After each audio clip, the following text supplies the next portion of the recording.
Olá pessoal, um ótimo dia, uma excelente semana a todos. Espero que vocês e seus familiares estejam todos bem com saúde. Hoje Deus tocou no meu coração para gravar uma mensagem sobre o propósito de Deus em nossas vidas. Deus claramente já escreveu uma história e um futuro para cada um de nós. Mas o mais importante é que possamos ter fé, acreditar no poder de Deus, perseverar e seguir os ensinamentos do Evangelho.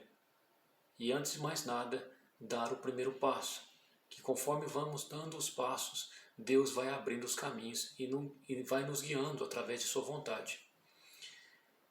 Não deixe jamais que o medo impeça que você seja usado como instrumento de Deus nessa terra. Muitas das vezes nos questionamos se somos realmente capazes, se temos poder, habilidade, força, coragem para poder cumprir esse propósito que Deus já estabeleceu para a gente. É importante lembrar também que Deus ele não escolhe os capacitados, Ele capacita os escolhidos. Temos vários exemplos de situações que ocorreram no Evangelho, de pessoas que eram improváveis, que Deus, no momento certo, os levantou para ser usado como instrumento dele nessa terra. Um grande exemplo é Moisés, que quando estava sendo perseguido pelo faraó, ao se deparar diante do mar, simplesmente tocou o cajado e as águas se abriram e continuou seu trajeto. E não foi pelo poder que ele tinha através do cajado, não foi pela sua vontade, mas foi pelo poder e autoridade de Deus, de Jesus através dele. Outro exemplo é a história de Davi, um simples pastor de ovelhas, um improvável, o mais pequeno de sua família, que foi capacitado e venceu o gigante Golias e consequentemente se tornou o rei Davi. Outra história também é a história de Gideão. Gideão era o mais pequeno, o mais improvável de sua tribo, que foi capacitado e que com 300 homens venceu mais de 135 mil soldados. Uma das histórias mais conhecidas é a história de José do Egito, que havia sido lançado em um buraco, humilhado, vendido como escravo pelos próprios irmãos e consequentemente foi caluniado e preso através da história da esposa de Potifar, mas através de seu bom coração, Deus o levantou no momento certo e o exaltou para se tornar governador do Egito, que futuramente cuidou não somente de sua própria família, mas de várias famílias e várias gerações. O medo, muitas vezes, aciona gatilhos emocionais que nos impedem de agir. Gatilhos esses que o Augusto Cury chama também de janelas emocionais. O medo pode acabar tornando uma pequena pedra em seu caminho em um obstáculo intransponível. Foi esse mesmo medo que fez Pedro afundar. Em Mateus 14, 22, 36, Jesus disse: Pedro, venha. Pedro saiu do barco, andou sobre as águas e foi em direção a Jesus. Mas, quando reparou no vento, ficou com medo e começou a afundar. Em Timóteo 2, 1, 7 nos ensina que, pois Deus não nos deu espírito de covardia, mas de poder, de amor e de equilíbrio. Um dos espíritos mais poderosos e nocivos à solta nesses últimos tempos é o espírito do medo. Do ponto de vista da ciência, médicos, psicólogos e psiquiatras, o medo é considerado uma doença, que aliás é a segunda maior depois da ansiedade. O texto de Timóteo descreve claramente o medo como um espírito demoníaco. Mas nesse momento você pode questionar: existem espíritos à solta no mundo? Em 1 Pedro 5,8 nos adverte: sede sóbrios, vigiai, porque o diabo, nosso inimigo, anda em derredor, bramando como leão, buscando a quem possa devorar. Você pode estar se perguntando: não é perigoso ficar falando sobre demônios ou espíritos malignos? A minha resposta é: quer gostemos ou não, o espírito maligno ele existe. e estão à solta no mundo. Em 1 João 4, 5 nos explica: filhinhos, sois de Deus e já os tendes vencido, porque maior é o que está em vós do que está no mundo. Da mesma forma, em Josué 1:9 nos ensina: não fui eu que ordenei a você?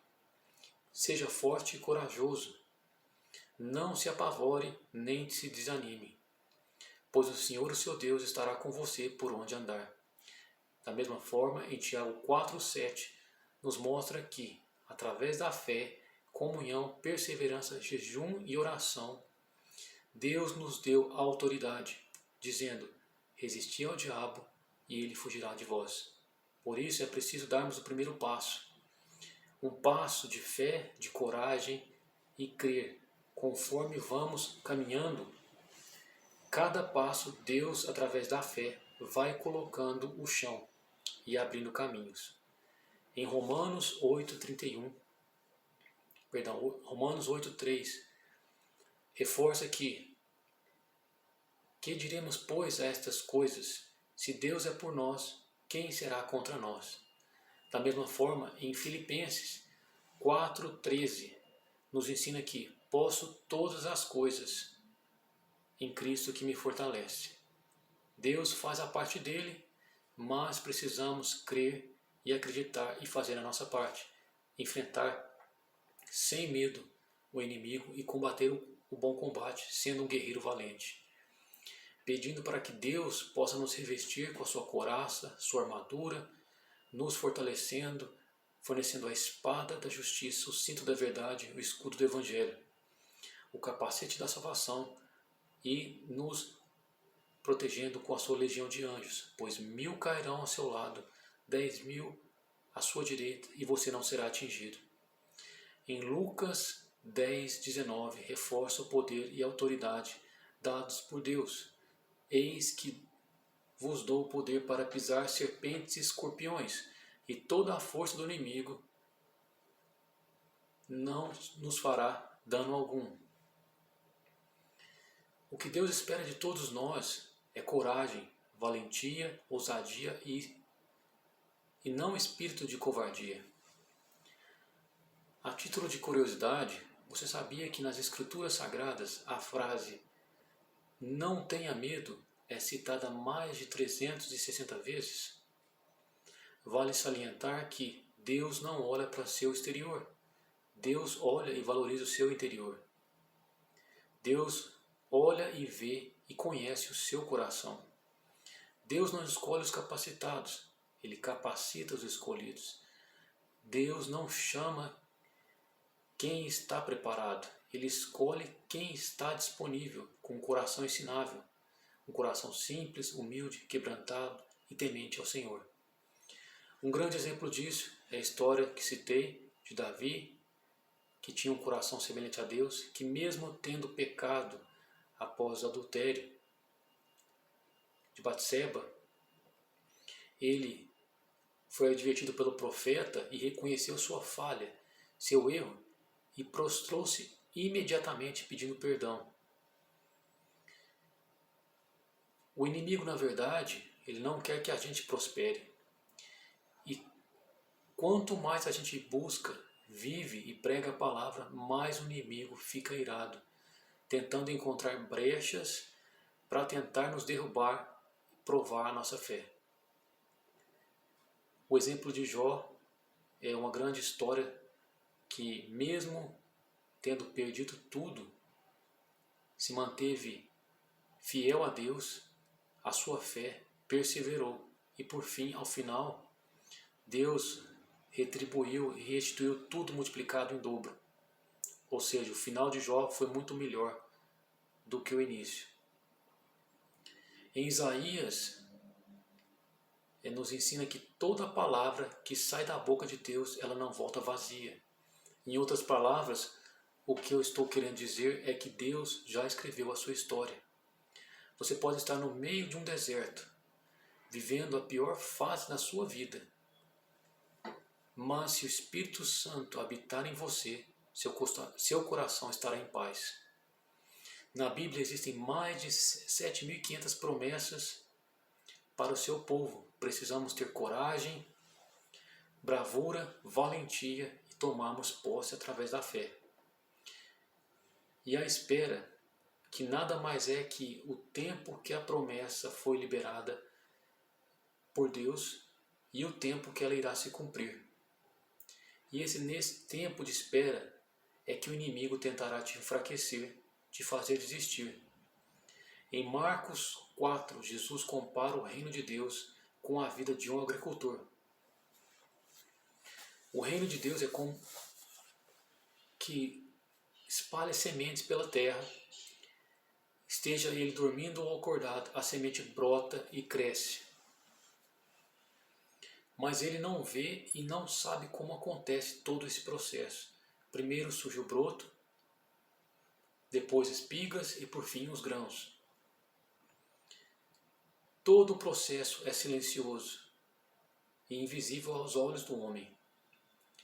Deus age no tempo exato e perfeito.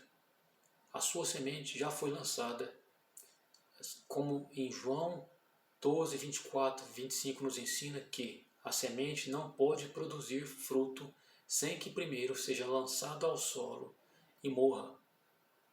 O tempo de Deus é preparo. E pode ter certeza de uma coisa: Deus está preparando você para a bênção, te forjando e te construindo para que você possa estar apto para receber todas essas bênçãos que Ele já tem preparado para a sua vida. Então creia, receba e tome posse. À medida que a vinda do Messias se aproxima, a igreja experimentará cada vez mais poder espiritual que transcende o entendimento e visão humana. Assim como está escrito em O Apostolado e Propósito de Paulo, aqueles a quem não foi anunciado ouvirão, e os que não ouviram o entenderão. Espero que essa mensagem possa tocar no seu coração. Deus abençoe a todos, um ótimo dia e uma excelente semana.